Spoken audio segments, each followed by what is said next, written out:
A little while ago, I did some reading updates for The Shining by Stephen King, and then I never came back on and did a full review for it. So let's get on to the full review for The Shining by Stephen King.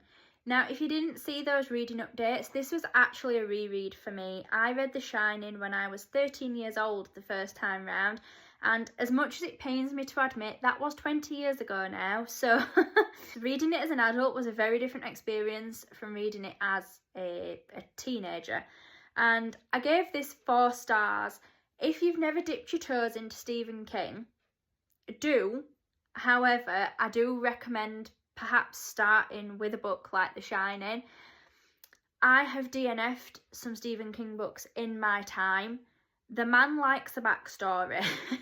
So if you're looking for a horror book that gets straight into the action, straight into the scares, Stephen King is not it. However, if you're looking for something with really well developed characters, a really strong plot, this is where Stephen King comes in. But just prepare yourself that everything has a backstory, and there will be 10 pages about it. Like, for example, in this book, there was an entire chapter on a wasp's nest being a metaphor for Jack's life. So that is the level that we are going in with Stephen King. However, this book was brilliant.